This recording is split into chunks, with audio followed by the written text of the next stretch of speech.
way. I've already had to rethink them. It is now 5:30. Okay, so we're not going by that clock then. No, that clock's wrong. Okay, fair enough. Oh. All right. Good evening, everyone. This is the City of Sugar Land Parks Board meeting. It is 5:30, not according to that clock, but officially on on October 8th, 2024, and I'm calling the Sugar Land Parks Board meeting to order. Please note that this is a public meeting and it's open to the public and is recorded as per the Texas Open Meetings Act, which is available to the public. One of the first things I want to make sure is do we have any public speakers listed? We have no one signed up. Thank you very much. So we have no public speakers. Moving on. Oh, here we go. This is the fact finding and recommendation. So we are under this item, we have consideration of and action on a recommendation for proposed license agreement with Fort Bend County Mountain Bike Association. Well, remember several years ago, we talked about this before, for the use, enhancement, and development of the city single track mountain bike trail to the members of the city council. And William Hodgick will be the Assistant Director of Parks and Rec will be presenting tonight. Well, Jim, thank you. Kimberly's on vacation this week, so I'm kind of taking over a couple of the other aspects of the meeting, so I appreciate y'all.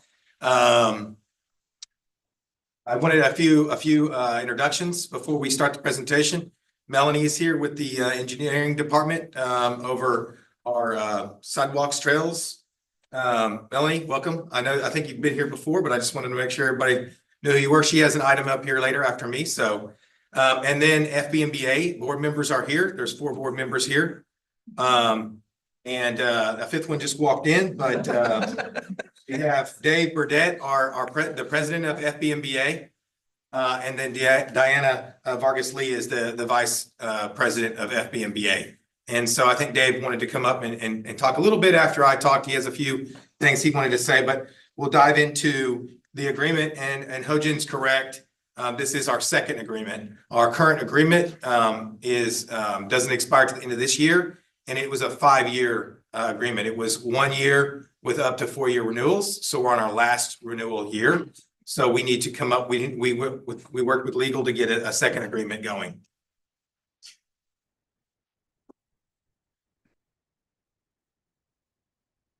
So as y'all know, trails are throughout our parks, our neighborhoods, and our schools, along drainage channels for walkers, joggers, cyclists, strollers, and rollerbladers. And we'll learn more about that here in a minute after our next presentation by Melanie.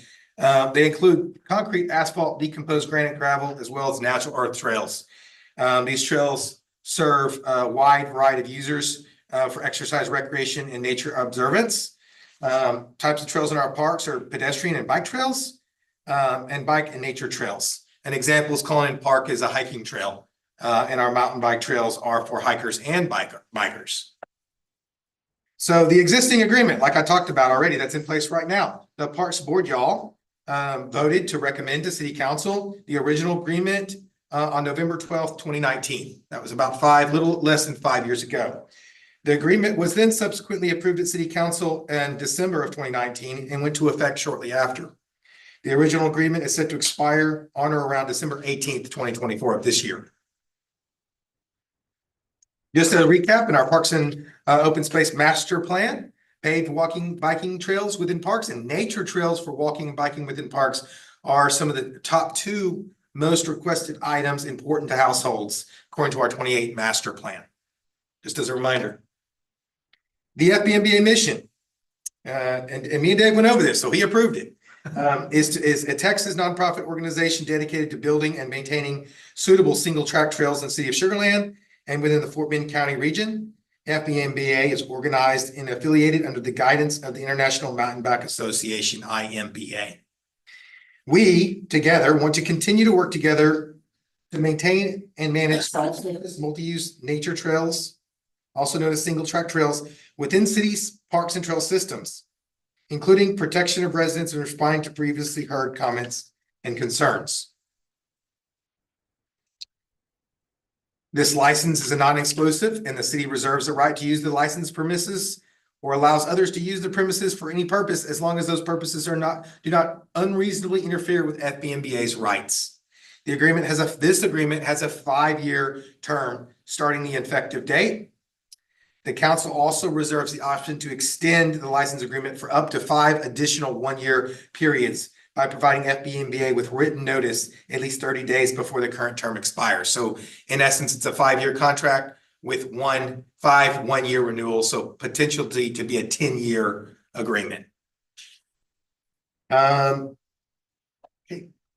New trails, parks with no existing trails. FBMBA proposes a layout, flags the trail route, and staff reviews it and brings to y'all for input. We did that a couple of years ago. If trails are within 35 foot of a residence fence, the owner will be notified for input. There will be no time limit for determination approval to FBMBA. Significant expansion of trails or a completely new trail in existing park with the trail, same as above. Modification and reroutes of an existing trail. FBMBA will flag the route. Staff will walk this site to review and determine if further input from surrounding residents is required due to the 35-foot proximity rule. If in compliance, staff will approve within 30 days. If in compliance with that rule and with the agreement. Okay, our agreement that we're here tonight for.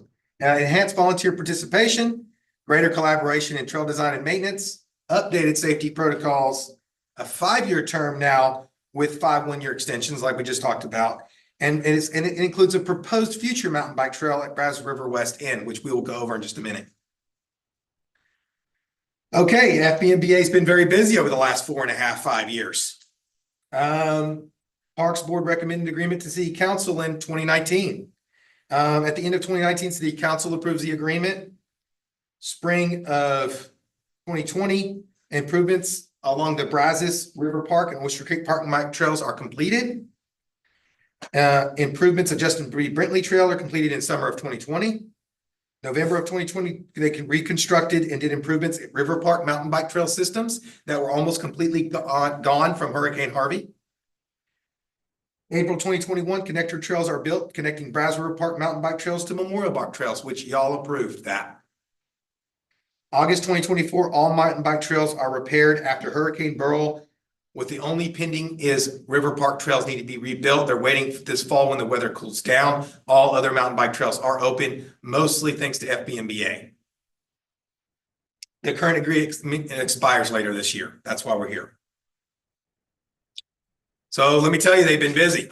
Just the last 12 months alone, they put in over 1,955 volunteer hours into our trail system. At the $33 an hour rate that volunteer office told me that volunteers are worth, that's over $65,000 in value added to the city of Sugar Land, to the Parks and Recreation Department at zero cost to my budget. That's over 15 plus miles of mountain bike trails that they're maintaining for us on a daily, weekly basis. What have they been doing? Highlights. They had put in over 830 hours. That's over 830. It's 900 and something. This PowerPoint's a little old. I had to do this PowerPoint like 3 weeks ago. So it's over 900 hours for the flooding that happened earlier this year, and then Hurricane Beryl. They organized event cleanups. The trail captains went out and did repairs, cleanup. And yes, it was a joint venture. City of Sugar Land didn't just sit back and let FBMBA do all the work and do all the fun, but we did get a contractor involved. We had Jorge and his guys got in there too, but FBMBA partnered with us, and that's how we were able to get the trails open so quickly and in time for the race that happened a couple weeks ago. So February trail flood repairs, they put in 250 hours that. People kind of forget about that one because the hurricane kind of masked it, but we did get some trail flooding at Brazos River Parks, and they went and cleaned it up. The May race course prep, 125 hours. The NICA race, 100 hours. Routine trail maintenance just in the last 12 months, 250 plus hours. Just in the last 12 months. This is not the last 5 years. Featured trail building, repairs and inspections, 200 hours. Pump Track World Qualifier. Yes, they helped us with that event, 100 hours. Shred the Sugar Land Prep, 100 hours. So y'all can see that they're putting a lot of man hours into our park facilities. And a big thanks goes out to them for that. So getting into what trails do we have? Okay, we've come a long ways in 5 years. This trail was existing. They did a lot of improvements to it, but it's the Brentley Trail. It was about the only trail really that we had that really hasn't been amended a whole lot. Hurricane Harvey, we had to do some work after that, but a lot of cleanup after Burl, but in essence, it's the same trail. So 1 mile trail, Brindley Trail. It's a good starter trail. There's a lot of races at Brindley Trail. My daughter included did one of the FBNBA races out there, Ella. I always throw out my kids in my presentations, I guess, because I like them so much. Brazos River Park, okay. Tower Run Trail, arguably probably the most popular trail in our park system. It got extended a little bit. It was a two-way trail up here in the north, and it got extended, so it's a one-way trail now, a lot safer now. And it's totaling about 2 miles, probably a little bit more than that.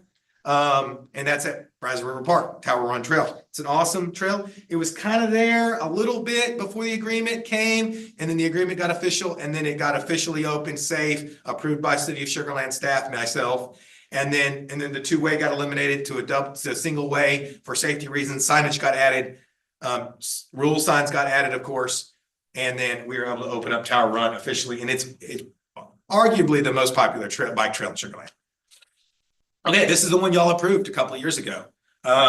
We call it the Brazos River Connector Trail. They have all kinds of other names for things. Believe it or not, we do take the sub names and put it on all the maps to fire and police. That way, they can be identified where they're at quicker. So there's a whole name, Connector Trail, but then there's sub names because we want to be able to identify where they're at so we can respond quicker if there's an emergency. Fire loves that. So Sugar Rush and Missing Link, we call it the Brazos River Connector Trail, 3.2 miles. And this was almost all hand cut by FBNBA.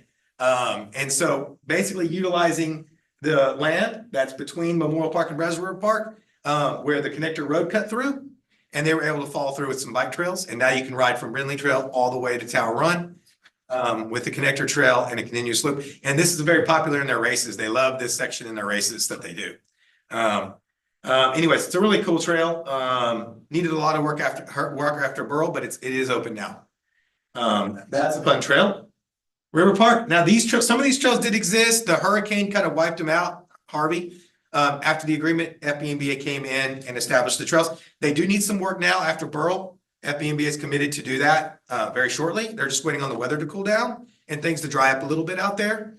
But it's looking very favorable that they're going to be able to get this open pretty soon. But it was before Burl, it was very rideable. Dave had me out there riding with him, and I was huffing and puffing the entire time, y'all. So I can attest to these trails here. And I did my best to keep up with Dave. But anyways, that added obviously 1.2 miles of trail. Keep in mind that this Heron Loop over here, that's more or less walking trails. That is open. But that's more or less walking trails. The mountain bike trails are more to the west of 99. Okay. Oyster Creek mountain bike trails, okay, they parallel the creek. They're in the woods. You can't hardly see them. There is a trail map there now that can encourage bikers to use them. This trail doesn't get flooded really very often, like Brazos River Park trails do. This dries up very quickly, so they like this trail because it can stay open pretty much year round, pretty much. It did need some work after Burl, but we got it open pretty quickly. That adds 3 miles of trail along Oyster Creek that otherwise is not being used for anything else. Proposed West End Trail. We did a lot of work on this, getting kind of fire and police involved to see if this is feasible. Lynn and Caitlin looking at it too, creating the map after FBNBA kind of telling me kind of what they want to do here. This is not an existing trail. This is in the agreement because when we can get to it, we want everybody to know, hey, this is a potential trail site, and let's go ahead and put in the agreement so that way it's out in the open and that way it's there. And we can work towards it when we get the capacity. Now, so just for explanation, obviously this is Brazos River Park.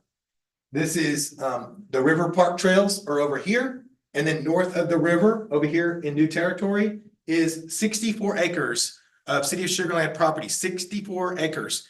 That's just south of the water treatment plant. It's public. It was I believe is a MUD or a New Territory water treatment plant. When we annexed City of Sugar Land, became owners of that treatment plant. I don't have a lot to do with it. It's public works, but they have an access road to get to the treatment plant. And then the 64 acres is right there. It's got a center point easement going through it, but we believe that roughly speaking, you can add about 2.7 miles of bike trails in there. They would get to it from the New Territory trails. Okay. It's not gonna have, for right now, it would not have parking, and it really wouldn't have a good way to get to it, but the vehicle, it does have a maintenance road that gets you to the treatment plant, but that'd be more or less for fire police access if something were to happen on those trails, or for like my guys to get down there and inspect it or look at the damage for hurricane or something like that. There's no parking here, but FEMB is well aware of that. They're well aware of that. And what they want to do is there's so much construction going on in their new territory trails that aren't my trails, that it's limiting their length, and they want to be able to ride more. Bikers are always looking at new places to ride their bikes, extend their journey, their strata. And this is an opportunity of land that we own, City of Sugar Land, that really doesn't have, that's really not being used for anything else at all. I went down there in my vehicle all the way to the road here and the Center Point easement there, looked in, beautiful woods. It's a good opportunity. They would get through it through the new territory trails. They would have to get an agreement with LID to go through the LID property. There was a concrete area where you could cross that channel. FEMBA needs to work on that with LID 7 on that. They have talked to LID 7 about what that looks like. Our concern is not that. Our concern is, okay, if you get an access to our property, this agreement would cover, okay, you can ride your bike in our property. How you get there is kind of up to them. Most likely it's going to be an agreement with the LID 7 to ride through their property to get to our property. So it's a bit of a landlocked property. I understand that. It's got some challenges. There's probably a few more things that we need to work out, but in the end of the day, if we can work all those things out and they can abide by the agreement, then we would love to see some trails into this section, if that makes sense. Okay. Is there a place within that part of new territory? This is the part that's outside of 99, right? So is there a place to park with parking spaces? Yes, I believe so. Right now, they're parking at the New Territory Sports Complex and getting into their New Territory trails, and then they would just ride their bike down to our trails. Okay. There's potentially, see this park right just north of the red? There's a potential couple parking spots there. They might be able to get to our property from there. There's public road parking. I don't know all the rules and legalities of that, but in short, what Dave's told me is they park where they normally park to get to the new territory trails. Ours would just be an extension of their their current ride. Twofold here. Versus first of all, welcome. I Thank appreciate you. all the work y'all been doing. So this is a proposed site. You mentioned there's an access road for the actual wastewater treatment plant. Mhm. For emergency situations, that could be used for that as well, correct? Correct. So I went down there with the battalion chief, Jared Vance, in his SUV. We encountered a gate that was locked. We got the code. We called 911. We put the code in the system. And Jared Vance said he can get a fire truck all the way back to the treatment plant. Right there. And then it turns to a gravel road. And he said he thinks he can get it. The fire truck can at least get all the way back there. All the way back there. I just want to make sure we could get. And they could turn around. Yeah, we could get emergency vehicles in there. You can. I personally wrote it with the battalion chief. The second question I have is now, once this gets established or if this is approved and y'all establish it, it will be also open to anyone that wants to use it, correct? And being that it's a city park and y'all are working on it, and being if only thing is that actually access, and y'all are working on with Liz 7, right? Okay. Yes. Okay. They're working through the access. Again, this is a proposed future trail, so there's some things that have to happen before we just say, yes, go build it. Is the City of Sugar Land going to be providing any services to assist as part of this endeavor?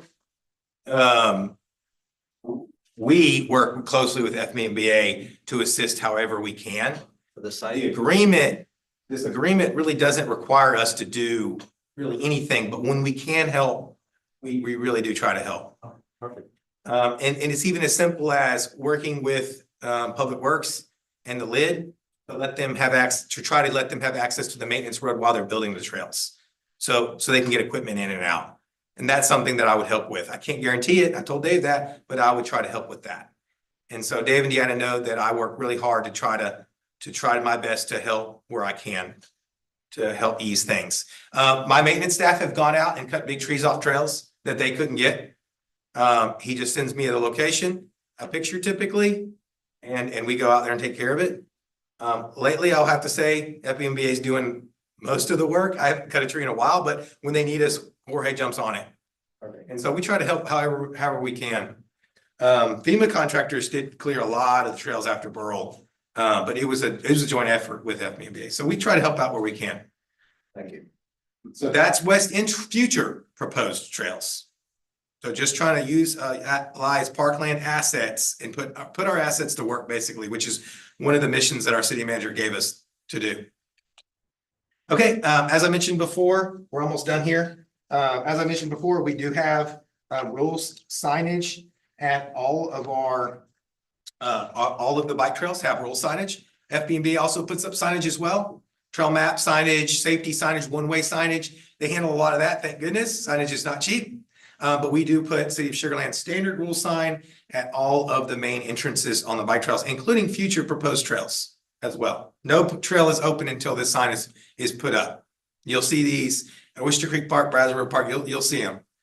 They're more tucked away though, and really at the entrance to the bike trails. And so as you can see, it's reminders about riding at your own risk, no motorized vehicles, dusk to dawn, no littering, things like that you would see in a typical park. Okay, above and beyond our park rule sign, right? So termination is either party may terminate agreement by giving the other party written notice at least 30 days prior to termination date.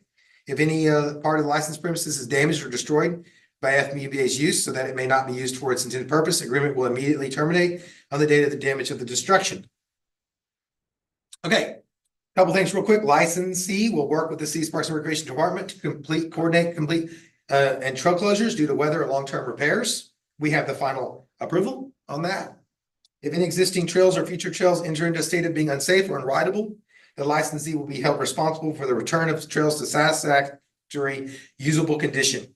If the city deems one or more trails unsafe or unfit for riding, that trail will be closed until conditions improve or is repaired to a safe rideable condition per this agreement. All existing trails and future trails are subject to the license agreement will be formally inspected by FBMBA no less than a quarterly basis to ensure that trails are being maintained and remain safe and usable. Licensee will send reports and inspections to me, and they do that on a quarterly basis. A licensee must follow the IMBA guidelines for quality trail experience or trail maintenance standards for any other items that are not specifically addressed in this agreement. So again, it goes back to that IMBA guidelines for building trails. With that, I'll let this time before I get into asking for y'all's agreement, I'd like Dave to get up and say a few words. I think he has a couple things he wanted to say, and then we can take any questions. And then I'd like to read this. My name is Dave Burdett. I'm the chairman of the board of directors of the Fort Bend Mountain Biking Association. We have 4 of our other board members here, so 5 of the 7 of us. First thing I'd like to do is thank you so much for both approving the original agreement and then adding to the trails throughout the last 5 years. It is amazing to me to see what has progressed over the last 5 years with the partnership between our organization and the city of Sugar Land's Parks Department. For years, I ran these trails. I wasn't even a rider. You know, I started off running as a trail runner, and I live in Greatwood, and I would go over there and run and train for ultra marathons that I ran. And in those days, the mountain bikers that built those trails were not real friendly to anybody that wasn't on 2 wheels. So that kind of stuck with me. You know, when we talk about you asked the question about multi-use trails. FBMBA is one of inclusion. You know, we're not bikes only. We want, you see, I'm a retired guy, so I'm out there almost every morning. Well, okay, every morning. He is. Saw a bobcat this morning on Tower. It's pretty cool. So I see bird watchers with their big telephoto lenses. I see women's walking groups. I see trail runners out there. we love to see the kids out there and families. It's all about that healthy lifestyle.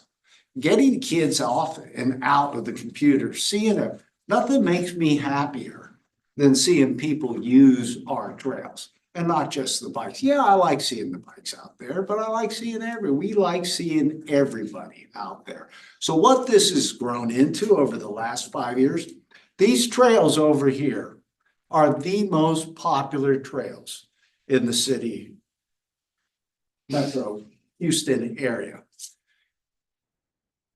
On top of that, everybody, all the other I talked to the people that organize and work on trail systems all over the city. We have a network, of course.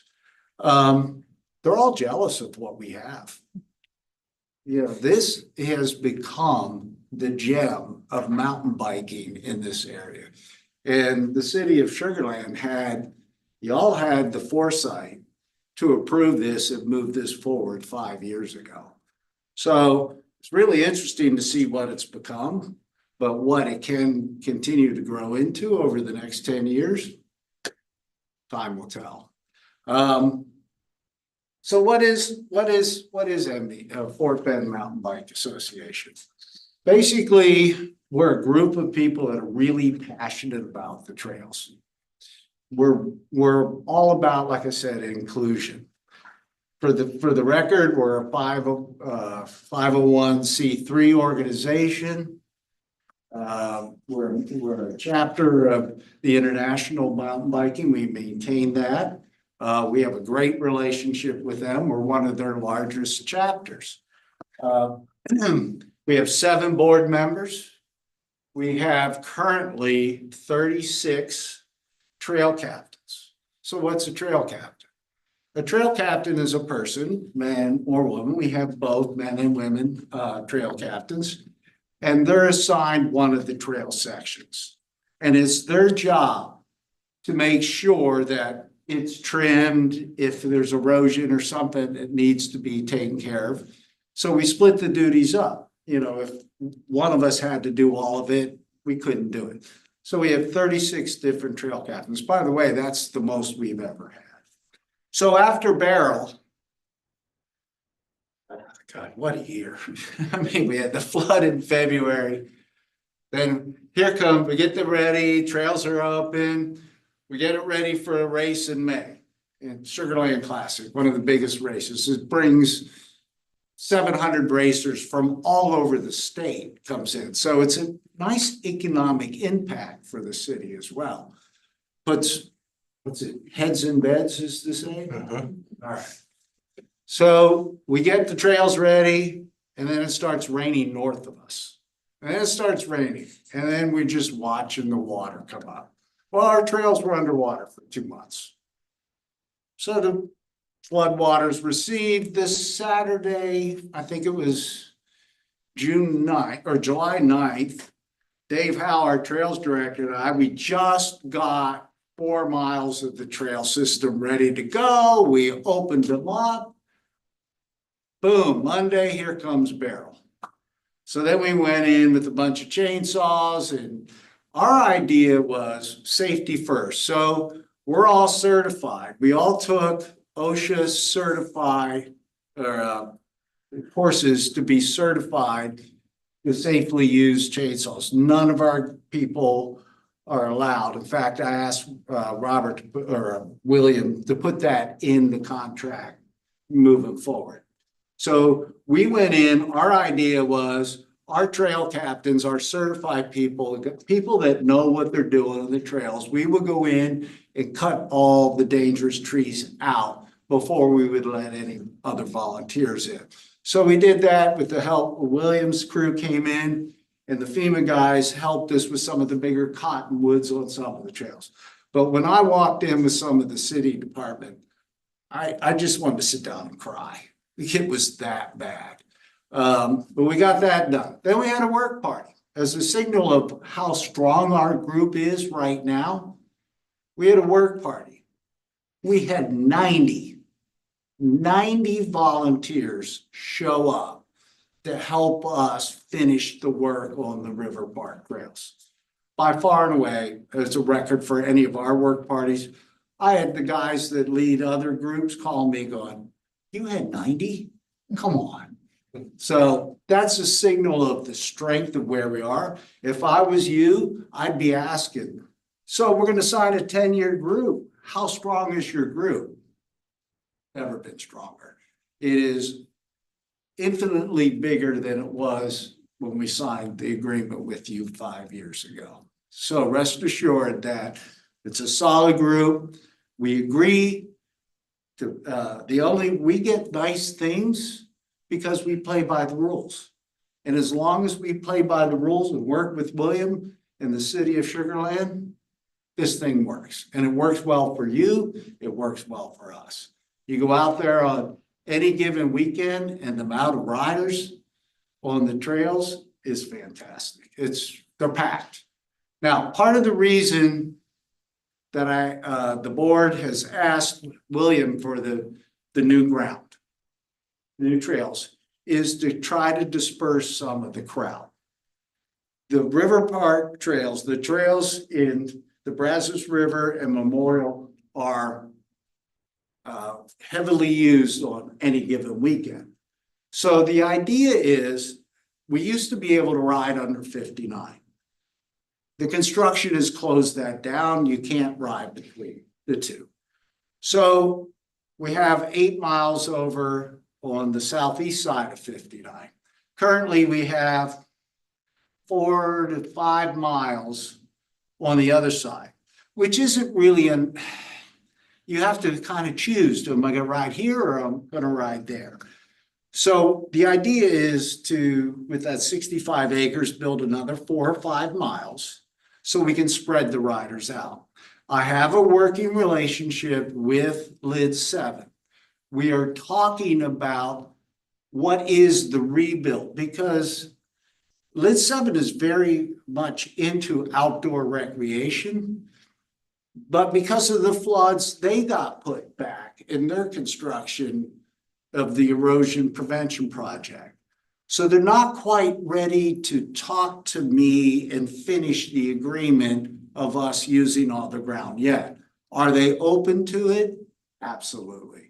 So we would park over in the new territory sports complex, ride those trails, right up along the levee, down through the levee, and then into that piece of property. We don't need the parking over there. I'm an old guy. I've done it before all this flood, when we were thinking what's next. So that's the plan on that. And that's why we're asking for the additional land. I'm happy to report that I didn't tell you, I'm sorry. We did start working on the River Park, reopening those trails this past Saturday. So that process is underway. We would get those trails open before we would start any construction on the new ground. I think that's about all I wanted to talk about. But like I said, we're all about inclusion. We promote safe riding. Saturday we just did was National Take a Kid Mountain Biking. We had 50 people show up, families show up. And our volunteers were guides, and we split them up into groups on the ability. It was so much fun watching these kids ride out there with their families with the big smiles. One kid, he had never ridden on the bike or on the trails before. And I personally guided him and his mom around, and he had a ball. So that's what we're all about. Any questions? One of the things about this agreement is when you talk about putting our assets to work, if it weren't for these mountain bike trails, I don't know a lot of what else I could do with all this land. It unfortunately, it does flood and get impacted by the hurricanes, but so would anything else that you built there. And being in a floodway, we're really restricted about what we can build there. And mountain bike trails fit really nicely. But I'll also say this, if it wasn't for FBMVA, we would not have mountain bike trails in Sugar Land. Jorge and his guys are so busy repairing and maintaining 27 parks, including 850-acre Cullinan Park, that that he doesn't have a lot of time to spend on maintaining 15+ miles of mountain bike trails, much less build more trails. And FBMBA's 1,950, almost 2,000 man hours, just in the last 12 months, not the last 5 years, just shows you how many man hours that would be for Jorge.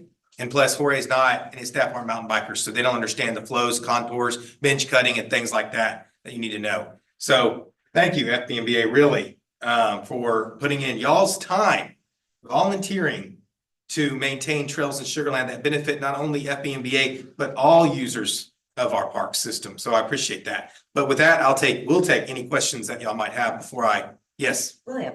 Yes, ma'am. This is a long agreement, which is great. And I think this is unlikely, but let's just imagine the worst possible case scenario and FBMBA dissolves in the next 4 years. Don't necessarily say that's gonna happen, but let's say it happens. What happens to the trails? Yeah, that's a good question. Legally, what happens, probably, we'll just have to go back to the termination clauses. But in practicality, you're kind of asking me, William, what happens to all these trails? In reality, we have to scale down to just what Jorge could manage, which would be a very few number of trails. And it's very unlikely, though, I will state that for the record. FBMBA, as you can tell, is very, very strong. But in reality, without FBMBA, we can't maintain 15+ miles of trail. We'd have to scale down to what we had before the agreement, which is probably just your basic couple of miles of trails. I'll answer that a little differently.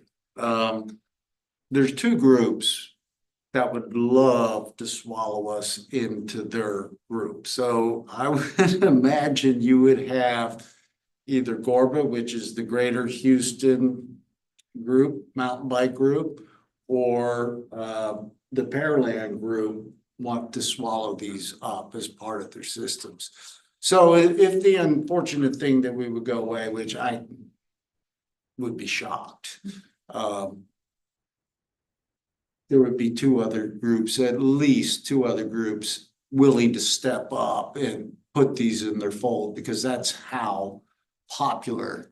This is the gem. This is the crown jewel of mountain bike trails in the Houston metro area. But if we recall, 5 years ago, the mayor was very adamant that it be a local nonprofit group that with a strong residents, Hojan remembers, with a strong Sugar Land residents base.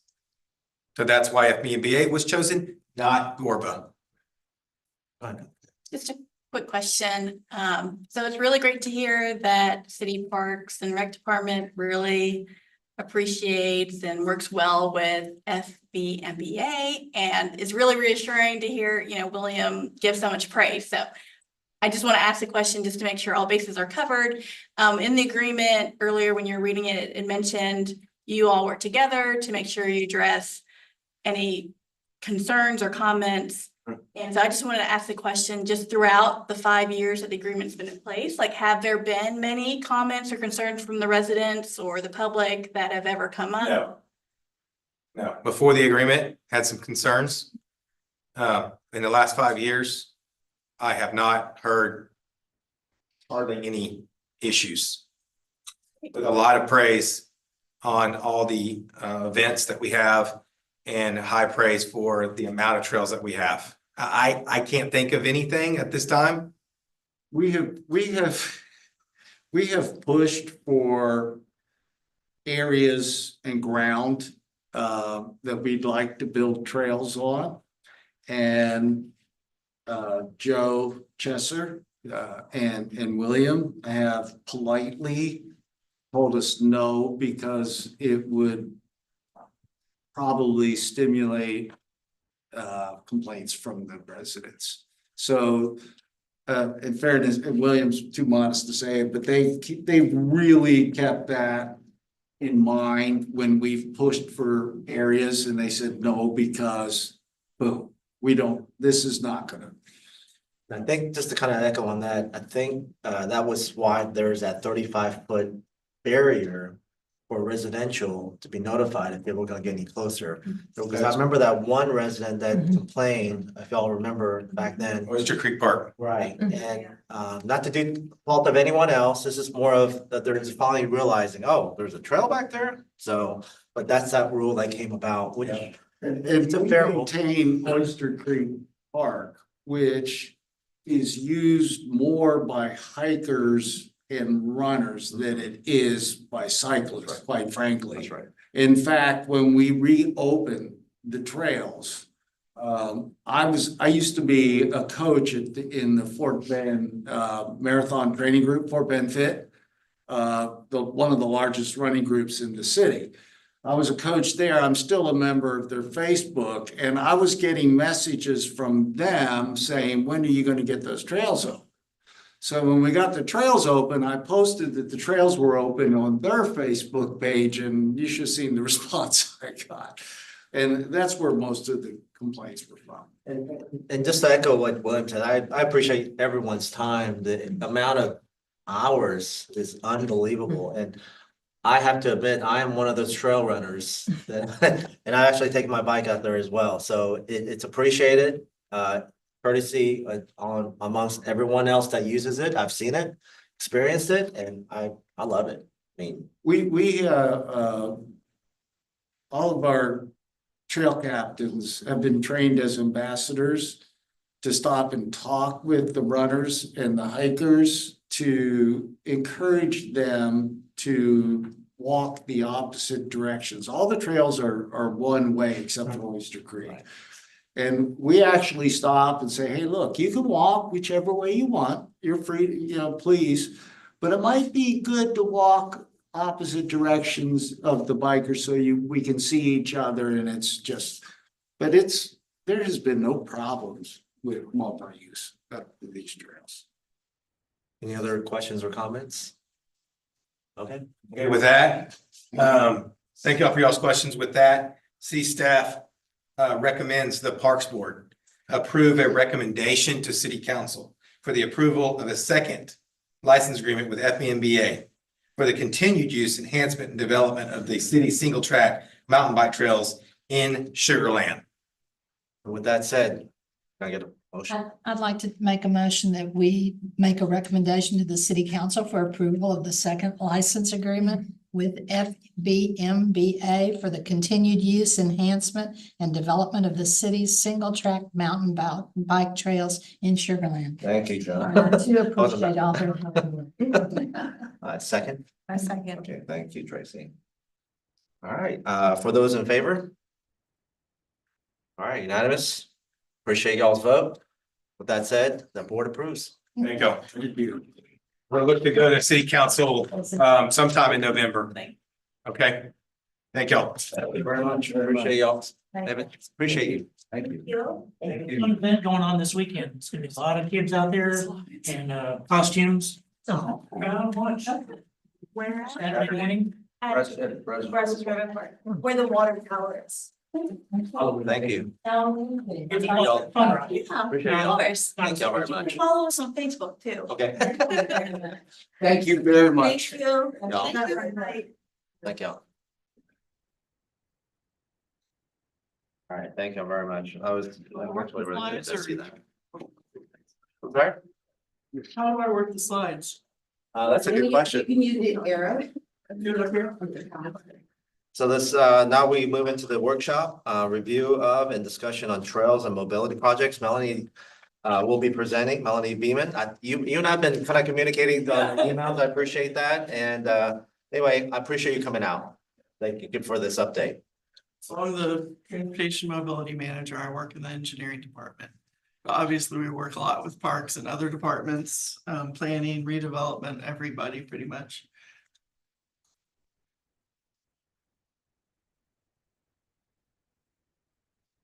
So, of course, we did the mobility master plan, which Hojen was in the task force for leading that. So he's very familiar with everything that went into that whole project. So we're following the city's strategic outcome of transportation connected and convenient. So I'm glad that they brought up being more inclusive, because that's what we're trying to do, is make transportation more equitable and inclusive for all ages and abilities, no matter what mode you're using. Obviously, the city was established in 1959, so most of Houston, and the city included, is very car-centric.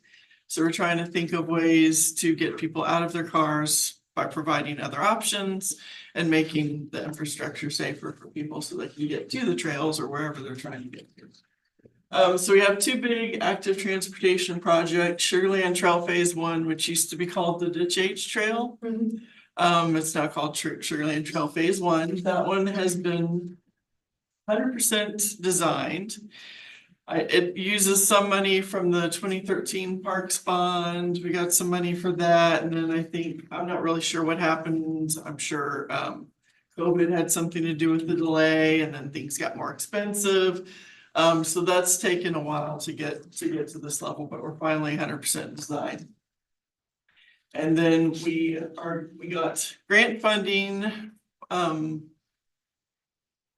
I shouldn't have just said that it's grant funded, because we did get some money from Fort Bend County's mobility bond, and we also got some grant funding so that the city isn't having to pay anything more toward this project. And we can finally get it constructed. You also added to it a phase 2, which I'm going to show you a map in a minute, which will take it east-west along Lexington to Austin Parkway. So that is a huge one because it makes a major north-south spine through the city that we can connect all kinds of trails. There's already existing trails. We can add more to it. It'll be basically like a hike and bike freeway, if you will. So we're trying to look at, of course, you know, riding on trails and all that is wonderful in new parks, but we're looking at more from a transportation point of view so that people can actually use it to get to work or to school or any number of places. And then Ganaway Lake Trails is one that's also been in the works for a while. And we finally got some funding so that we could finish up with that one. These aren't real clear. So the Sugarland Trail Phase 1 is the red north and south part. It goes from Imperial Park, which is close to my neighborhood. I'm really excited about this trail because I'll be able to bicycle to City Hall.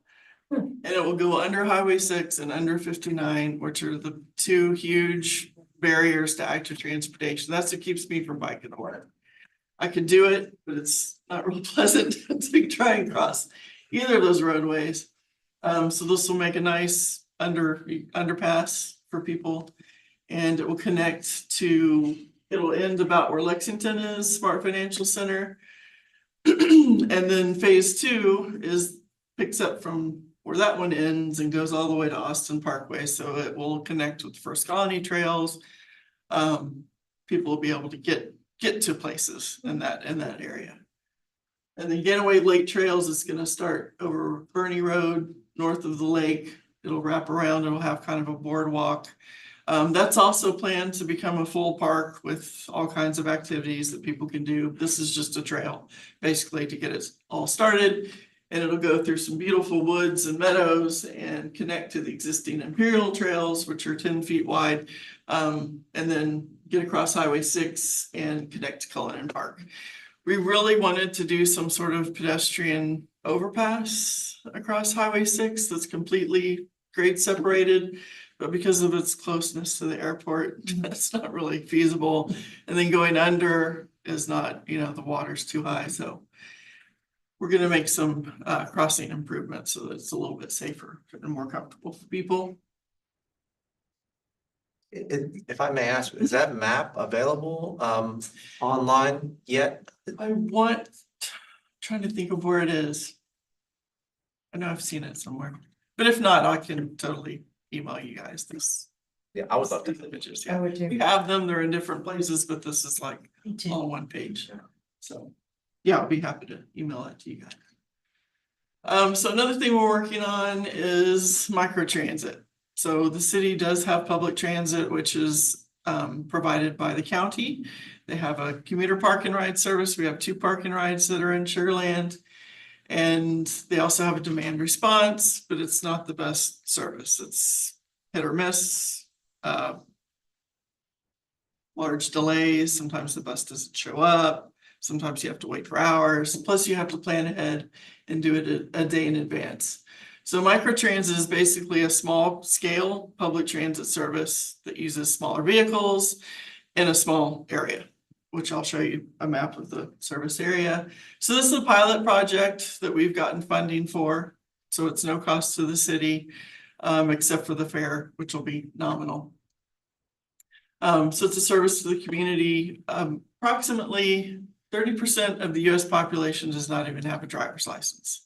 So those are considered transit dependent folks, especially if they have a disability.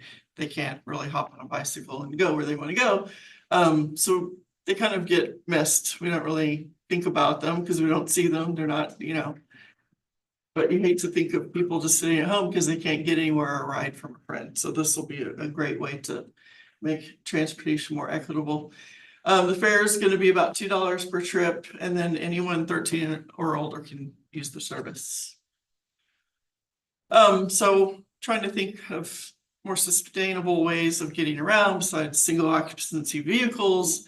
To help reduce traffic congestion. Traffic is predicted to increase by 40 to 60% by 2045. In the Houston area, as you know, Fort Bend County is rapidly exploding in growth just west of us. And so besides it being a major thoroughfare, people come here to work. It's just going to get worse. So we have to think outside the box to provide alternatives. And that will of course help improve air quality. The vehicles that we're going to be using are electric or hybrid electric, because there will be one wheelchair accessible van, and it's really hard to find fully electric wheelchair accessible van. So that one will be a hybrid. It'll also help commuters get to the park and ride lots. They don't have to drive and park, worry about their car all day. They can use this to get from their home to the park and ride. So there is high public demand. I get ridership data from Fort Bend Transit every month, and we estimate that almost 1,300 trips per week of people using this service. And Fort Bend County, they can't accommodate every single trip that people request. So they turn away about 30% of people that are trying to get from Sugar Land to Sugar Land. They just can't find a ride for them. So that would help fill in that gap as well. And then visitors, Sugar Land Regional Airport's going to be excluded. Special events at the Smart Financial Center or the Crown Festival Park, those draw tens of thousands of people. If they consider running shuttle buses, we could use this to get people from existing parking. And of course, elderly, students, disabled, low income, and or carless individuals.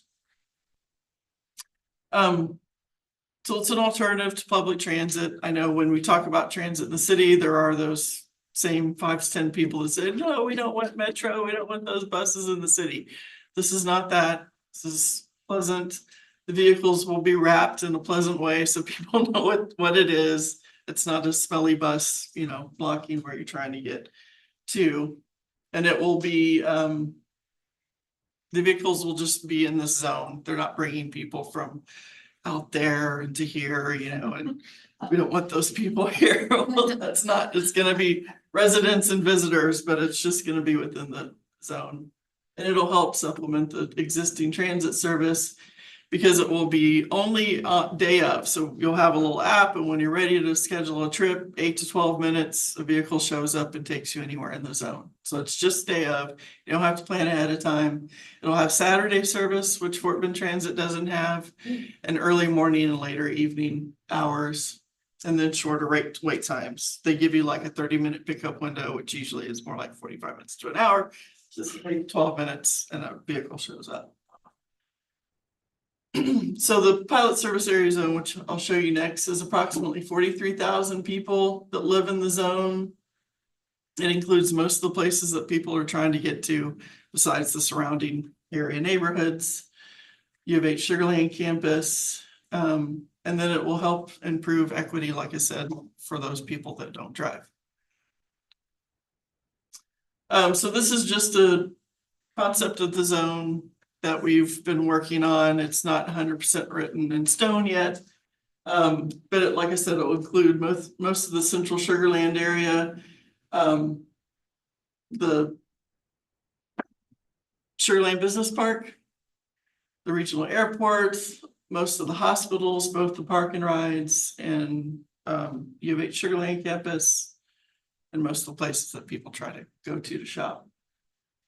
That's just an example of a service that's operating in Grand Prairie, Texas. we can have it. First we need to come up with a name for the service, but we can have those wraps look like whatever we want them to look like. That'll be coming up soon, once we have a vendor to operate the service. So the estimated cost for the pilot is about 1.5 million for 1 year with the 5 to 7 vehicles that would just be in this little zone. We got CMAQ grant funding, which is congestion mitigation and air quality. It's a federal grant for 3 years. So it's that roughly 2 million times 3.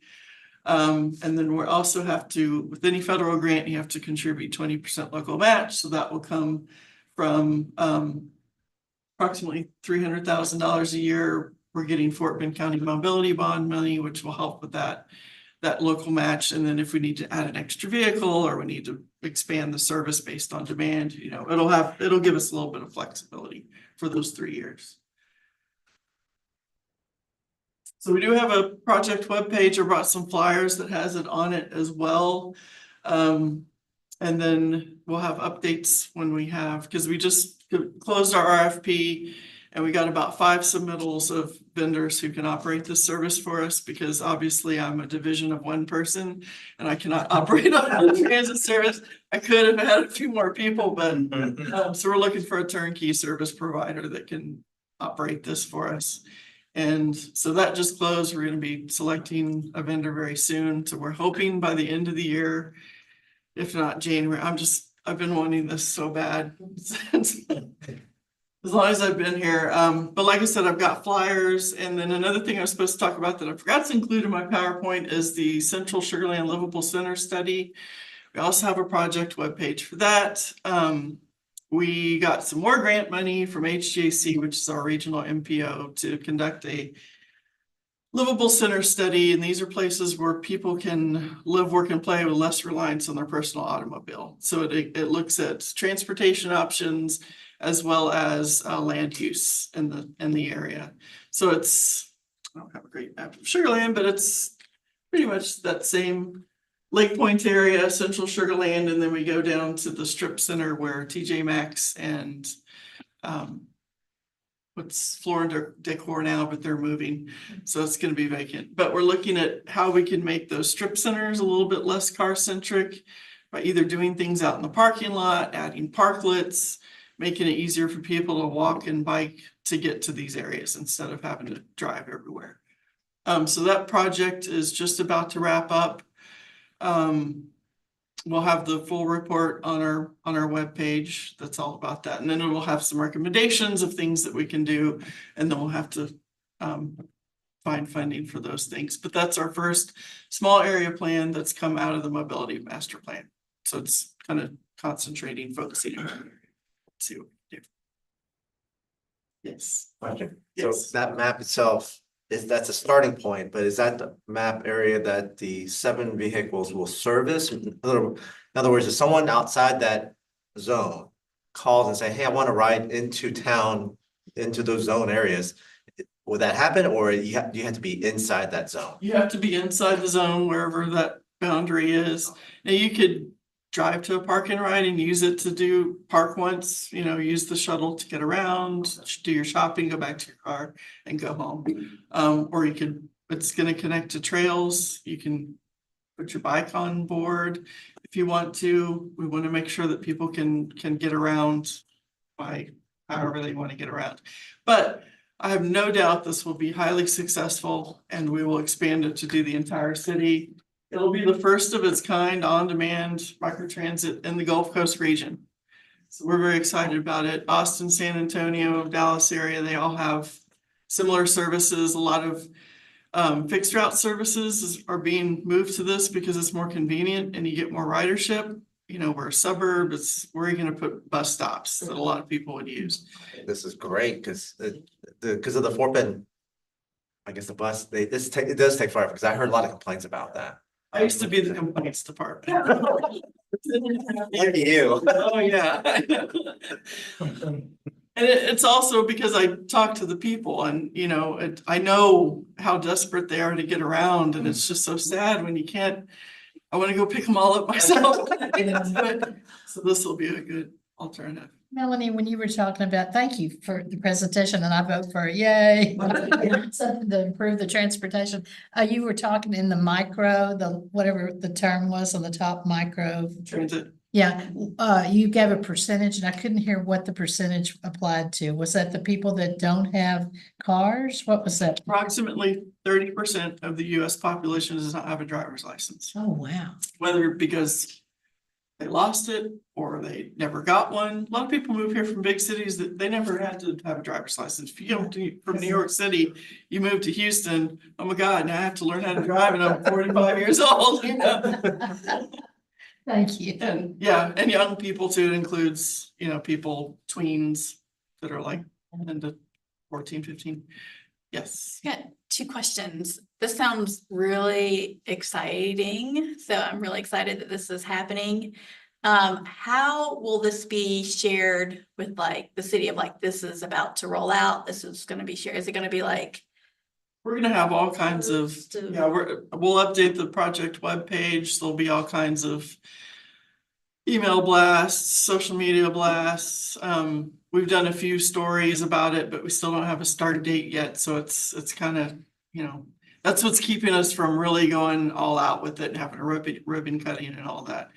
And doing more outreach. That's because we don't have a vendor, so we don't have the specifics of everything, exactly how it's gonna work. I know how it should work, but yeah, we're gonna have to get more details. So the vendor would, sorry, two more questions, 1.5 questions. The vendor that you choose will then share like how to use, like, I guess if they'll have an app or if they're Right. gonna, just basically all of that detail will be determined once we have a vendor. Right. No. And we'll do outreach ourselves and the vendor will help us with some marketing as well. So yeah, it would be cool. I'm assuming they're gonna have some sort of app or Right. something. And then my last question is, do you know if like high schools fall anywhere within the map today? This existing map? I want to say Clements and maybe even Kempner. Yeah, but Kim, Kemner's there's up too for the north. hill, Yeah, yeah, it might be just outside. between the We might airport. could tweak it. It looks like it part of Sweetwater's in and then part of it, Yeah. it looks like a lot of neighborhoods, it kind of cuts right through the middle. Yeah, and the problem is like with new territory, there's a utility easement that pretty much runs along that line. And if we go to the other side, that's just adds so much time and distance, because you want it to be fast and responsive. You don't want people to have to wait 30 minutes for a vehicle. So we'd either have to increase the number of vehicles or, once we expand to do the whole city. But people are, why isn't my neighborhood in it? It will be. It's just, this is just a pilot. We're just trying it out. And you can still use it if you're you don't have to live in the zone, but if you're being picked up in the zone, you can use it. The names of ours is not named yet, right? Do you have are you gonna do a contest or something to name? Yeah, I'm thinking our about it. logos on the side? That should be a That's contest. a great way. Yeah, I think that would help, especially with letting people know about it. Yeah. Just kind of Like have a name or a logo contest or something like that. Right. Have Do you know the t-shirts. name of that one? What, do you know the name of that service? I can't. That one is Via Grand Prairie. Yeah. Yeah, Via is a company that does these types of services. So I want you to- I like this. Talk about like Sureland On Demand or something that rhymes. Something Went on to be. Something. I think this is great idea that the micro transit, it's fantastic target for alternative for everyone, but so once you get this rolling, what are some of the metrics do you have in place in order to see the successes and maybe some failures, how we can improve and all that good stuff? Because you're gonna need data in order to get more funding. Yeah. We're looking for somebody who, besides operating the service and having the vehicles and drivers, they have the technology that we need to collect this data. We're looking for somebody who's been doing it for years. We don't want just an upstart. We want somebody who's done it, at least in a city that's similar to ours. There's lots of companies out there, but they usually have the app technology. They have the AVL locators, all kinds of stuff. And they have a dashboard where you can see where the buses are, or buses. I'm used to saying bus, sorry. Vehicles are, and where people are going, because we want to know what time they're going, where they're going. It'll be anonymous as anonymous. as Just we looking can for a make it. one-stop shop, basically. Right. We're- Yeah, that's great. because that's, it's a pilot, so it's a Yeah. test, so we're testing it out to see what. How we Awesome. can make it better. Yeah, yeah. That's one of the big things that were included in the I'm RFP. gonna drop my dad off somewhere there. You don't have a general idea of when it would be, would it be like next year, like this? end of Yeah, this I year? mean, once we select a vendor, then that's gotta go to city council, and that's always takes a couple more weeks. And then if there's contract negotiations, I don't know. I've So never, sometime next year, maybe. Make sure. but people, some vendors have said we can do it in 8 to 12 weeks. You So tell even us maybe when next to year. go and Wow. get it going, so I'm like, dang. How did you determine the zone? Are all the old people in the hill? Brookside is. I'm glad we We are. did census data, we looked at census data, and this is where the most elderly, disabled, low-income folks live. Okay, good. Because those are mostly the people that'll be using it. If we can shift people, because it is a shared ride, that's what makes it different from Uber or Lyft. Is that you're paying a fare and it's your vehicle. This, you might pick up other people along the way, which is what keeps the fare down and makes it more sustainable and different than just driving your own car. So if we could shift people, you know, maybe if you're going in a group or whatever, you're all gonna meet, go pick each other up and go use one vehicle that's electric and you don't have to add to the. And plus, like me, you park somewhere and you have to walk across this huge, I like to park in the shade, which is usually at the end of the parking lot. Out in the blazing hot sun or whatever, if I could be dropped off up front and do all my shopping and go home, that would be more convenient than I think driving myself. Love it. It's really cool. Thank So you. I've got these flyers. Yeah, I Thank you definitely. for love it. sharing. Big Talliard Brewing might be in that. Yeah, it's in area. it. Okay, good. Yep. because it's Boy, funny. howdy, they need some car control. Yeah. Oh, it's. I live right there. We're right there We don't have enough To parking. celebrate They some. do not have enough. Some things, yeah, and we like left to close to 7 and there were just people circling the parking lot. It's like, dang, I couldn't even back out. And there's the max on it. Thank you. That'd be cool. That's a good driver. Would you like one? Yeah, so stay tuned on the webpage for updates, then of course you can always email me. We need to add to the map. You got the general here. Thank you. That's good. Exciting. Escape or anything? No, you can, he's got a presentation after you. Control it. Thank you. Thank you. Thank Thank you. you very much. All right. No, We're not. No, sorry. We're No, so no, close, we're so close. All right, thank you, Melanie. Appreciate I that can walk. great program. We can walk to. Next item we have on here is the director's report. Mr. William Hardwick will be presenting. Melanie, thank you. Awesome presentation.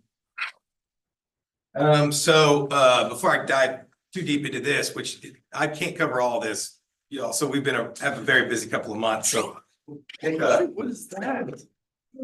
Oh, accident. I'm so sorry. Call it the March. 911. When you hold buttons down on iPhones, they like to go berserk. I'm scared myself doing I need to find out. It's gonna be funding. Thank you.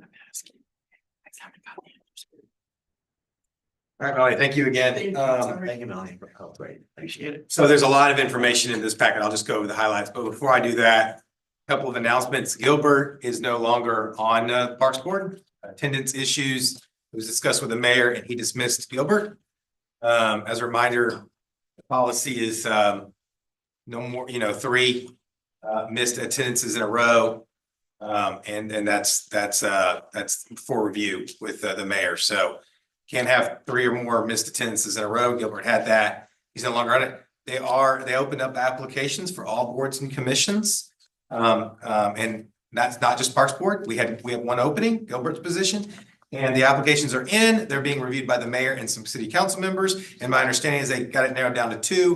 And they will be interviewing those two positions. And that is, again, that is a reminder that is selected by the mayor and city council members, not city staff. if I may out too, just, it's unfortunate that this happened, but it's just a reminder, it's a good reminder that our presence is valuable. It's good to be great great to be on the board, but at the same time, you just can't take advantage of the situation. I will be sending out an email with the rules specifically, what William had mentioned. That way you're aware of this specific rule. And it's a good reminder that, because we're all busy, but at the same time, we're only meeting once a month. So I will send that email out to everyone with the specific information about the attendance sometime this week, maybe. And I consider it a privilege to be a part of this. I know y'all do too. Because we've been together a long time. I consider Duty as citizens. it's a duty, it's a duty, but we also enjoy it, but it's also a responsibility Yeah. that we need to take serious. Everybody does. It's Yeah. on. And we get busy, something happens, we get that, and that, that gets relayed to the staff. But when it comes a perpetual situation, that becomes suspicious to some degree.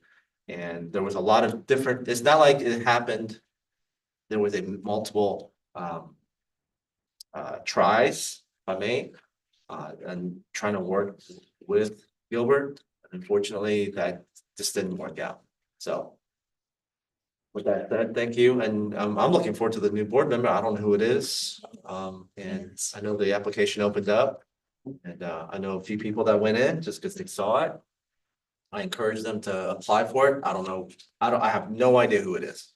Who the two you said are top finalists? I believe it's down to 2 top finalists that are being interviewed. Michelle's shaking yes, so yeah. Yeah, they've narrowed it to 2, so they're gonna interview those 2. Okay. Do you know when, by any chance? It should be fairly soon. They like to do appointments in October, Oh, so we're already here. wow. Like, Okay. I would think it'd be fairly soon. If not, it would be November. Thank you. Hey, on a lighter note, me and Kimberly have finished our interim duties in Parks and Recreation as director. The city manager has announced Kimberly as our new Parks and Recreation director, so that has been decided. So congratulations to Kimberly. She is our Parks and Recreation director now. Yeah, so good news there. Okay, so our 5 quick win projects with Sugarland 4B, we've talked about this a lot. The splash pad design went to city council for approval on 9/3. So that's underway. Design of the splash pad at Memorial Park just got kicked off with Kimberly Horn Architects. So we're looking forward to deep diving that a little bit more and getting to construction documentation, hopefully within the next couple of months or so. We had a really good kickoff meeting and I'm really looking forward to that project. Sugarland 4B did approve the $500,000 for construction. We'll have to go to them for the resolution, most likely around 90%, 100% construction documentation of the splash pad, which looking like maybe around February, March. So the Brazos River Park shade structure, this is a rendering. I know it looks really good. Poland and Caitlin worked so hard to get it in budget and to get the most shade for our budget. That's about what it's gonna look like. That did go to city council for approval on 9/17. That contract is underway. It's basically being manufactured by USA Shade right now. Design drawings are being done by their engineer, and we'll get that through the permitting process. And then hopefully in winter or spring, we'll have this installed at Brazos River Park, and that's about what it's gonna look like. They worked so hard on this project. So I'm just happy that it's finally coming along, and I'll be even happier when we break ground and get it done. So that's gonna be really cool. That park playground is very heavily used, y'all know this, and shade is definitely needed. And just in time for next summer, right? Exactly. We are working at engineering and do pickleball courts at City Park. Initially, we were gonna move the skate park and then maybe do pickleball courts there. We had a hard time finding where we could put the skate park. So we ultimately decided with Kimberly's input and with engineering to just look at the possibility of putting courts at City Park and keeping the skate park where it is. There's still some discussion on that that needs to happen, Sorry. but that is a long time project. It is funded by Sugarland 4B. Sugarland 4B does need to give input on this, but we just wanted to share that we are looking at some courts at City Park. We are heavily. You haven't chosen the location is what you said. So the location is trying to be determined there. Right. Right there. In proximity to the tennis courts, the parking lot, just outside of Bakerfield. So existing parking, existing restrooms, existing tennis courts, and we're looking at right there in that north. Is that the hill? Playground. Is that the hill? That's near the playground. The playground. This is City Park off Seventh Street. North is here, The right? hill. North is this way. It's the hill. That's the North is that way. So there's the swimming pool. So there's the swimming pool. We're now St. Teresa. That's the Oh, yeah. park. St. Teresa, Yeah, St. Teresa the Catholic. school, That's Sugarland Middle School. Yeah, that's our, Oh, yeah, is that Seventh Street? I used to be a lot. Seventh Street. Got it, okay. So it's near the So playground. we're looking with engineering at this as a highly potential candidate. It hasn't been 100% confirmed, but we're looking very closely at this site. Okay. And to save money, engineering and Foam Lynn want to do the design in-house. Robert in engineering is a licensed engineer. Foam Lynn is a licensed landscape architect. Nice. So That'll be fun. funding is probably just enough to do 4 courts. Trying for 4, not 3. And then that way, the design would be done in-house in order to try to get the most dollars towards our project as possible. So that is far enough away from the residents, we feel like. There's trees around it to buffer the noise. Pickleball can make that popping noise. Not as much as a skate park, but it does make a popping noise. But this is over 320 feet away from the residents. And the noise we found out is more in the path of the ball travel. So the rotation matters a lot. We're looking into all these things, y'all, all these things. So is there an existing pickleball court? Good question. Great question. The 4 courts were tennis courts, are tennis courts. When we repainted the sand paint grip paint, we striped 4 pickleball courts on these 2 courts. So there's dual courts on 2 of the tennis courts. These will be these new courts would be the plan would be that they would be single-use pickleball courts only. So we're Will hoping. those go away or? No, probably not unless it becomes problematic, but we would encourage the pickleball players to play on the dedicated pickleball courts and leave those open only if overflow or tournaments. So in tournaments, in theory, you'd have 4 and 4 for a pickleball tournament, so we probably wouldn't get rid of the striping for pickleball courts. Also, it's very hard. It's painted into the paint. It would be really hard to delete it. But we're hoping they keep playing nice, but then the pickleball players now have their dedicated space. So we actually think it will actually get a lot better for both tennis and pickleball players. And that's one of the reasons we picked City Park as the location in proximity to existing courts for tournament play, right? Sorry if you said it. When did you have a general schedule of when it was gonna be complete? Did you have a? Don't have one yet. More information to come on that. Is Yep. it used? Sorry, good idea. Yes. Yes. Oh, yes. What did you say? Yeah, What was it there. Oh Is my it goodness, used? even the Yes. teenagers are going crazy for it. Do you play pick? I don't. I know. One of my former coworkers now runs a pickleball Popular. court Yeah. and Super tournament Popular. league. Tallyard has 2 courts, Yeah. so. And they're already being used, yeah. Wow. They were booked. Isn't that crazy, y'all? Okay, one thing that I'm taking to city council next week, Tuesday of next week, is the lid 10 agreement, which is they want to do improvements at Park of the Levee. They have worked with the Enclave at River Park to propose amenities at Park at the Levee. Our Park at the Levee in River Park has a couple of about 1.5 acres, maybe about 2 acres of land adjacent to Park of the Levee that is City of Sugarland property that is just being mowed. And lid 10, the agreement, I've been working with them for a while. Joe was working with this for a long time. I picked up where Joe kind of left off, so I had to kind of pick up speed on the project. Joe worked on it for a very long time. There was the HOA wanted to fund the tennis courts, but they wanted to keep them locked, and we can't allow locked amenities in our parks. So the tennis courts kind of went away, and Lid 10 said, hey, we want to build everything else but the tennis courts. So what is Lid 10 proposing in the agreement to city council next week? It is bocce ball. It is 2 pickleball courts. It is a practice court. It is a lawn. It is ping pong, trees, irrigation, parking, and shade structures and barbecue pits. Where's this? Lid 10 wants to do this at Park at the Levee. What's that? Park at the Levee is a smaller park in River Park. Okay, Outside of and so there's the lid, there's the levee there, and the River Park trails are there. Okay, and here's Park at the Levee right here. It's a small neighborhood park in River Park. Okay, who's gonna maintain it? Is it and so we would maintain it. They will build and we will approve the plan set. They will build it at their cost. It will have the warranty, right? So when warranty's up, then me and my staff will maintain it. This isn't very difficult stuff to maintain. Pickleball courts, barbecue pits, it's all pretty routine maintenance. Yeah, we're already mowing the area anyways. So there's really not a lot to maintain here. It's a lot of improvements. It's a lot of value added, a lot. But Lid's not gonna help maintain or fund? No, the agreement was drawn up with both our legal department and their legal department. And a lot of this was discussed before I kind of started getting in charge of this, due to Joe retiring, but they're not interested in maintaining it. This is value added to our park system, our land, and we would maintain it. That's part of the agreement. So it means that we can also use it. So it's a city. Great question. Absolutely. It would all be open to the public. Anybody could use it. That's part of putting assets on park property. That was the issue with the tennis courts. That the lid said, hey, we don't want to do the tennis courts.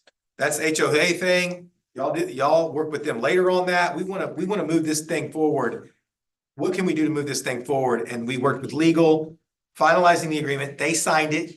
Before anything can get signed by our city manager, it has to go to city council for review. When we get a map, I'm visually challenged. I found it. You found it? Yay, okay, so I'll just look at her map. Yeah, and I have a parks map, sure, but I also have a parks map in my book bag, and I'll pull it out and I can show you where Park at the Levee is. Okay. Will that be number 45? How many parks will that be now? It's okay, so it's good. We have 27 parks. Park at the Levee is in that 27 count. What we're doing is we're adding value. We're value adding to an existing park. So we're not creating a new park. Literally, the park that we maintain is here. We already mow that area. We're just value adding to our park at no cost to our residents, zero cost. Good. Lid 10 is funding the entire thing. They have got a landscape architect involved, an architect involved. I believe it's LJA Engineering. We're in the middle of reviewing the plan set now. Fonlin's going through a fine tooth comb like she always does. And they're gonna have to respond to our comments, and the whole thing's gonna have to go through permitting. Nobody can approve it yet because it hasn't gone to city council. And FYI was drafted to city council a couple weeks ago. They're very aware of this. I took it to the Intergovernment Relations Committee, IGR committee already. They're very aware of this. And I go to city council on Tuesday. I actually present it to city council on Tuesday. So with the PowerPoint presentation. So that has already been put into the agenda along with the agreement and sent to city council already for review. So we're looking forward to value adding pickleball courts, bocce ball, practice court, shade structure, barbecue pits, trees, irrigation to basically a park that exists that we already maintain. What is the practice court? The practice court is, I believe, any racket. Right. It's got a Like a wall. yeah, any racket sport. Yep. Yep. And that, we just talked about pickleball courts, right? We're adding pickleball courts to our park systems at no cost to us. So pending council acceptance next Tuesday, right? And so once council approves it, then the city manager will sign the agreement, and then we can work through the plan set review and get the approval over to Lid 10 for construction, which they will bid out. I know it's kind of that doesn't happen very often. I know I've been here 11 years, y'all, and that hasn't happened a whole lot in my lifetime. But thanks for Joe for getting it started. Shay in the legal department worked really hard to push this through and just really get the agreement ironed out. Yep. Awesome. My staff are staying busy as always. The sign at the Hasek got ran over, so they took another sign and in-house they're fabricating a new sign. My guys are always up to something, y'all. Listen, so think about being engineers. Like we had a drainage issue at Highlands Park and we were already going to replace the sidewalks because of the trip hazard. So we ended up instead of expansion joint, my staff got creative with foam lens help, being a landscape architect, and we created these drain inlets so the water can just, instead of going over the sidewalk, can go through the sidewalk. And this was all fabricated in-house by our very own Jason and Luis, guys. This is not something we bought from the store. This is hand fabricated. So Jason really, I mean, Alex and Luis worked really hard. They even stayed late one day to get it done because the concrete was being poured and this needed to be wet set. I can go on and on about them, but just some examples of what they've been up to since the hurricane blew through, right? Awesome. The hurricane repairs are done. Are done. We're putting up the last of some windscreens, but pretty much we're on the downhill slide on the hurricane repairs. Recreation's been working with the league and development. They want to turn the old pump track that's kind of grown over into another soccer, kids soccer court. So we're working on that. It's already lit. It's already being mowed. Why not turn it into something else? That's again, another example of putting assets to work. Recreation's really good with working with the leagues on getting creative on our park land. Okay, Bikes and Brews was not that long ago. That was a really fun event. I got the tail end of it because I had to go to Jenna's volleyball game, but we got the back end of it. FBMBA was there representing and helping with the event, but Brianna and her team, of course, did a wonderful job hosting that event at Brazos River Park. It was a really cool event. As you can see, everybody was having such a good time. Fall Fest a couple weeks ago. That was really fun at Town Square right here, outside of here. A little warm, but everybody duked it out and had fun. Big crowd. And so big thanks to our events team, as always, for putting that on, along with fire, police, and maintenance guys, and just everybody kind of helping out, pitching in and getting that done. Let's see, what's next? Our next event is Yappy Hour. It's in your packet, but Yappy Hour is coming up on October 24th at the Palm Springs Dog Park. And of course, tree lighting isn't that far away either in December, first part of December, tree lighting right here at Town Square. So with that, I'd happy to take any questions. So I have two questions, kind of related to the FBMBA. Yes, sir. Can you remind us, I believe on the Cullinan Park, the family didn't want any bike trails in there, correct? And I know that outskirts, there was road bikers that used to kind of ride around. And I know that the cemetery that outskirts of the, that's not part of the parkland, but that was part of the conversations that we once had. Is the city going to be taking over that cemetery, which I knew we wouldn't, because this is too much issues. But the trails are, that's outside the park, Cullinan Park, and that's not being maintained by this group, right? Yeah. Someone else. I can answer all those questions. So let me start with the cemetery question, then work my way to the bikers. So the cemetery is Hodges Bend Cemetery. It's not even in Sugar Land city limits. So it's highly unlikely that that would ever become part of the park or part of what I maintain. To answer your other question, no, I don't maintain the cemetery. My understanding is volunteers maintain the cemetery. The guy that maintains the cemetery likes me a lot. He calls me about once every 2 weeks, mostly just to chit chat. I think he just likes my friendly nature, but he's a really nice guy. He usually asks me 1 or 2 questions about Cullinan Park, and then he tells me a couple other things about his life story, and I'm happy to talk to him when I have time. The only guy, but no, we don't maintain the cemetery, nor do I know of any plans, and it is not in the city limits. So we don't patrol it. We don't really do anything with it. He knows to call Fort Bend County Sheriff's Department, or if he needs any assistance with that. Old Richmond is not in the city limits. So, but Cullinan Park is, and we maintain Cullinan Park, as y'all know, do a wonderful job out there. We had a heck of a time after the borough getting that sucker open, guys. That was a lot of work. They combined forces with Public Works, park staff, and FEMA contractors to get that one open. And Cullinan Conservancy is very, very appreciative of us. Me and Fulton meet with the Cullinan Conservancy about once a month in their board meeting. Virtually, typically, sometimes we go in person to give them updates, and they're very happy with us. But the mountain biking is not allowed at Cullinan Park per the deed restrictions. So when we see mountain biking isn't even allowed at Cullinan Park, period. There's signs up, the police know about it. And when I go to Cullinan, I rarely, if ever, see bikers. If I do, I have to remind them that there's no biking allowed in this park. Road trail building is certainly not allowed in any of my parks.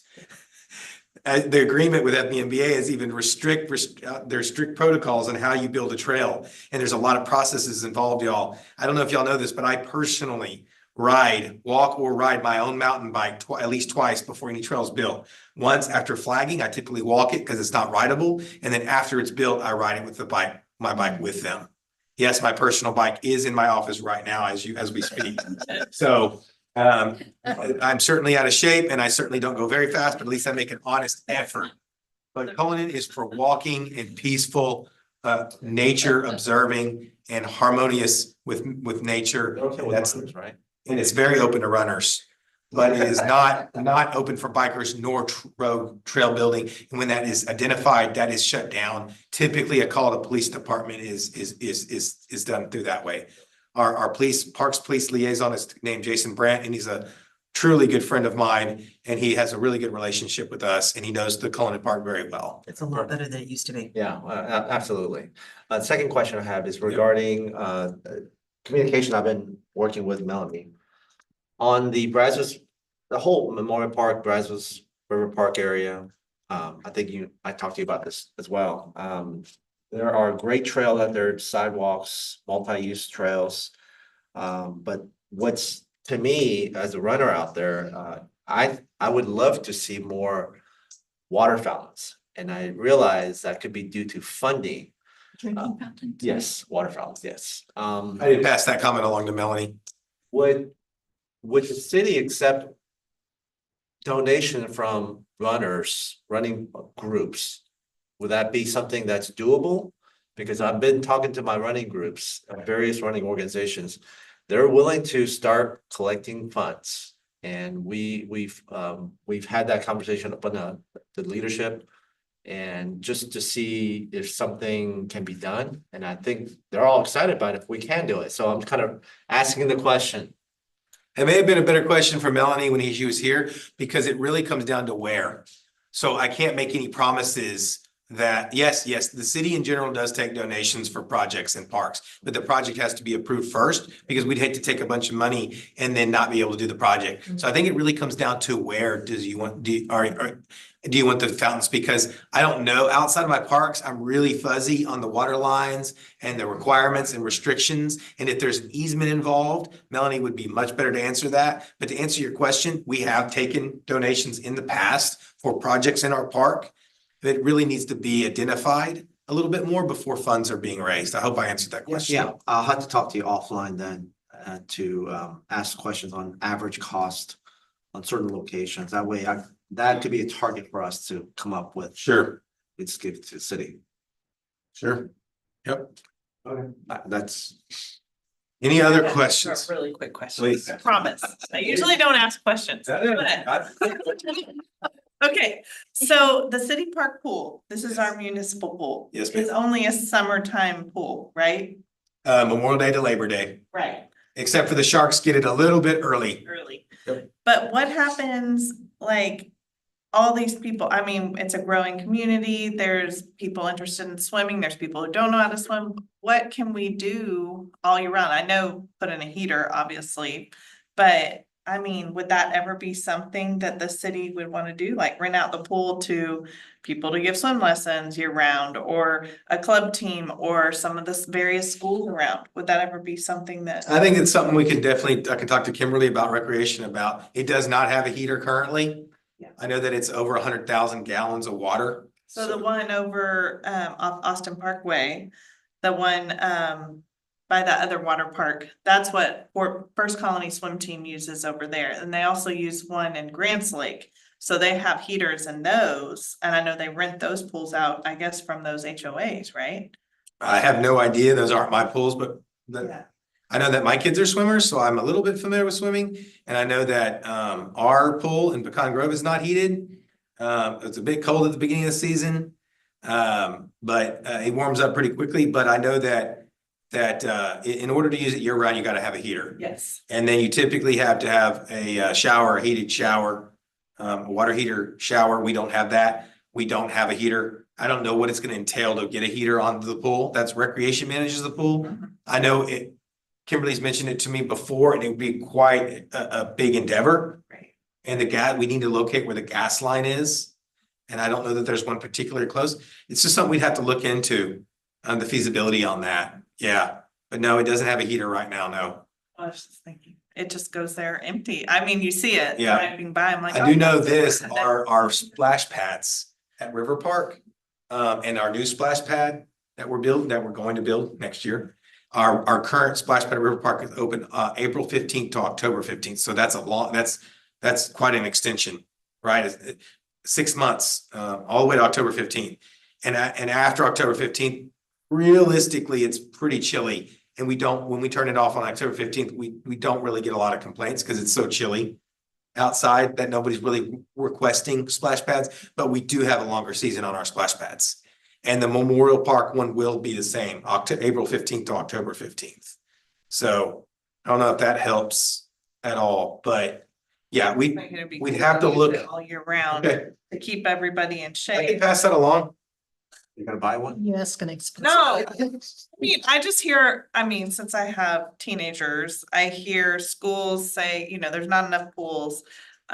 Club teams are always looking for pools. People are looking to give swim lessons year round, but there's not a pool available. So there's just a lot of discussion, and I see kids swim and club teams swimming outside in heated pools all the time. So I was thinking, well, that'd be really something cool to do for the city, and that is a place where that's not close to the natatorium. It's not near other big swimming pools, so that would be a good location to have a heated pool, I think. Mhm, So, good idea. You know, the soccer, remember the soccer, leagues that wanted to take over some of the, fields? Yeah. That could be something similar. Well, I for was, pools. I was thinking some of those club teams might, need a pool and be able to come to the city and do that. Yep. I don't own one. I do not want one. So, yeah, it would not, it's doable, but it would not. I think the recreation's looked into a heater before. I don't know where they landed with it. I know that the gas line. Location of the closest gas line was a critical component. It would be a large heater, but me and Michelle we've made a note. Let's pass it along to recreation and see what the feasibility of that is. Good suggestion. I do think you'd have to have a club or some kind of business have an interest in this Right. before you would Sure. really delve into this. I mean, Sure. The That's a big clubs would be undertaking. if their interest is there, this could be a great opportunity. Sure. And they'd have to have a lot of money. Any other questions? Nope, thank you so Okay. much. I appreciate the report and all the stuff y'all do. This is fantastic. You're welcome. Very, For listening to me a lot today.